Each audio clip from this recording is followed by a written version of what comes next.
উত্তরের সবচেয়ে বড় সবজির বাজার। 300 বছরের ঐতিহ্যবাহী হাটে সরাসরি সবজি আর কাঁচা তরকারি নিয়ে আসেন কৃষক। এখানেই ঠিক হয় দর।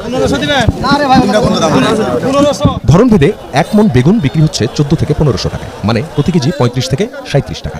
শসার দামও কেজিতে 35 থেকে 36 টাকা। এগুলো 23 ফেব্রুয়ারি সকাল 7টার দিকের ঘটনা। কত দিয়ে কিনছেন মন? 1300। এখন বেচতেছেন কত? 1600 বিক্রি করলাম। তাহলে কেজি কত করে? 37 টাকা না। এদিন আলু বিক্রি হচ্ছিল 5 টাকা কেজিতে, আর কাঁচামরিচের কেজি 80 টাকা। 80-85 আর জায়গায় কিনা আপনার কাছারিতে কিনা আছে আপনার 90 টাকা কেজি। কৃষকের বিক্রি করা সবজি সোজা চলে যাওয়ার কথা পাইকারি আর খুচরা বাজারে, কিন্তু হাটে ধরিয়ে দেওয়া হচ্ছে একটি স্লিপ। প্রতি মনের জন্য দিতে হচ্ছে 20 টাকা। আচ্ছা, আপনি এখানে যে স্লিপটা দেন, এই স্লিপটাতে কি লেখা? এটা তো হাটের আপনার তোলে। আপনার স্লিপটা একটু দেখি না। আপনার স্লিপ তো দেখান যাবে না। একটু দেখান না। ব্যাপারী কাছ থেকে দেখেন, আমরা দেখালে সমস্যা। হ্যাঁ, কি সমস্যা? কোনো সমস্যাই নাই, আপনি দেখে কি হবে। সবজি বোঝাই বাহনটি রওনা হবে সিরাজগঞ্জের দিকে। হাটের খাজনা, ভ্যানে করে ট্রাক বা মিনি ট্রাকে পণ্য তোলা নামানোর মতো খরচের কারণে কেজি প্রতি খরচ বেড়েছে আরও 5 টাকার মতো। সব মিলিয়ে হাট আর হাটের বাইরে চাঁদা দিতে হলো কত? 400, 120, 180, এটা কত? 90, 140, ওদিকে আবার 400, 180, 100। তা আপনি তো 1500 টাকা এখানে দিয়ে দিচ্ছেন। হ্যাঁ, আমি যে বাজারে যে খরচটা দেবো এর থেকে চাঁদার পরিমাণ বেশি।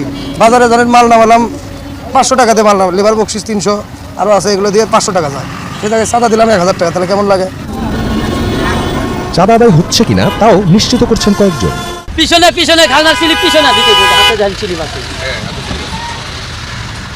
না, স্লিপ থাকলে যাই দিয়ে দিবেন। খাজনার নামে এই চাঁদা থেকে বাঁচতে কেউ সরাসরি মাঠ থেকে কৃষিপণ্য ট্রাকে তোলেন। তাতে রক্ষা নেই, এখানেও হাজির চাঁদা আদায়কারীরা। যারা নিচ্ছেন তো আপনি হাট, জি। তাহলে আপনি এখান থেকে কেমন ওঠেন? এটা আমার মানে এরিয়ার ভেতর পড়ে, মানে আপনি যে হাটের একটা এরিয়া আছে। তো এইটা তো হাট না। হাট না, হাট থেকে তো এটা কিন্তু কত খালি দূরে? এখানে না, কত হবে? 10 কিলো দূর হবে না হাট থেকে? ইজারাদার তাহিরুল ইসলাম, শিবগঞ্জ উপজেলা বিএনপির যুগ্ম সাধারণ সম্পাদক। ফোনে কথা হয় তার সাথে। চাঁদার বিষয়টি অস্বীকার করেন তিনি। কোথায় সেটা আমাদের লোকজন কোনো খাজনা আদায় করে না বাইরে। কিন্তু আপনার লোক ওইখানে যে আপনার স্লিপ দিয়ে নিচ্ছে, টাকা নিচ্ছে। তাহলে এমন হতে পারে যে ওরা হচ্ছে আমার নাম করতে পারে। পথে আরো কত কি ঘটতে পারে সচক্ষে দেখতে সবজি বোঝাই ট্রাকের টিম যমুনা। অবশ্য ছদ্মবেশ নিতে হলো চালকের পরামর্শে। সিরাজগঞ্জ হয়ে আব্দুল কাশেমের পণ্য বোঝাই ট্রাক যাবে রাজধানীর কারওয়ান বাজারে। বেগুন, শসা, কাঁচামরিচ সহ পেছনে বোঝাই হয়েছে 10 টনের মতো কাঁচামাল। চালক কাশেম জানাচ্ছিলেন, পথে হুট করে দাঁড় করানো হয় ট্রাক, একটি স্লিপ ধরিয়ে দিয়ে নেওয়া হয় টাকা। সিরাজগঞ্জ শহরে এবং আমাদের বগুড়া কাহালুতে আছে এবং যাত্রাবাড়ি মেন শহরে কত টাকা করে নেয়? ওখানে 350 টাকা লাগে। 350 টাকা। এটা কি ট্রাকের সাইজ বুঝে নাকি হচ্ছে সবার থেকে? না, সবার আছে। শ্রম মন্ত্রণালয়ের হিসেব অনুযায়ী সারা দেশে সড়ক পরিবহন খাতে মালিক ও শ্রমিক সংগঠন আছে 932টি। তাদের আয়ের প্রধান উৎস পরিবহন থেকে তোলা চাঁদা। জানা গেছে এক একজন ট্রাক চালককে প্রতি ট্রিপেই চাঁদা গুনতে হয় 1000 টাকার মতো। সন্ধ্যা পেরিয়ে রাত হচ্ছে, সিরাজগঞ্জে ঢুকতে আর 25 কিলোমিটার। হঠাৎ সামনে দেখা যায় ট্রাক আটকে টাকা নেওয়ার দৃশ্য। দ্রুত এগিয়ে যাই আমরা। হাতে লাঠি কেন? লাঠির গাড়ি চাপা দেয় বড় ভাই, তার জন্য লাঠি নিয়ে অনেক সময় টাকা না দিলে ভয় দেখাই। ঠিক আছে, আমি লাঠি নিয়ে যদি আমি টান জায়গা হইলে গেলা জোর করে টাকা নিলে ওটা চাঁদা হবে না? না জোর করে নিচ্ছি না তো ভাই। ওই যে লাঠি হাতে, আপনি লাঠি আপনাদের এই যে গাড়ি অনেক। কই আপনার লাঠিটা কই? লাঠিটা ফালা দিছেন? না এই যে লাঠি। আপনি এই কাজটা কত বছর ধরে করেন? আমি আজকেই প্রথম? হ্যাঁ, কিন্তু সকাল থেকেই তোলে। আপনি ধরেন বদলি করি না। হ্যাঁ ভাই, ও আপনি নিজে আসল লোক না? না আমি আসলে আপনি আরেকজনের প্রক্সি? হ্যাঁ, মাঝে মধ্যেই।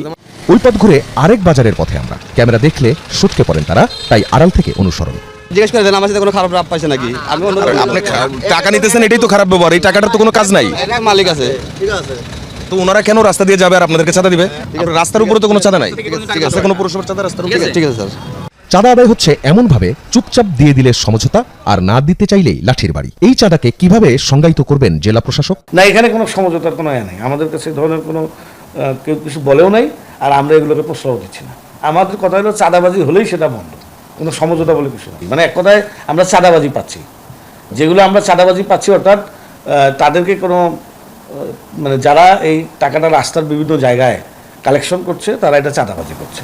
মালিক সমিতি বা শ্রমিক ফেডারেশনের নামে যত চাঁদা তা নাকি শ্রমিকদের বৃহৎ স্বার্থে খরচ করা হয়। রাতে খাবারের জন্য ট্রাক স্ট্যান্ডে দাঁড়ানো কয়েকজন চালকের কাছে জানতে চাই, এই পর্যন্ত কজন শ্রমিক পেয়েছেন সহায়তা?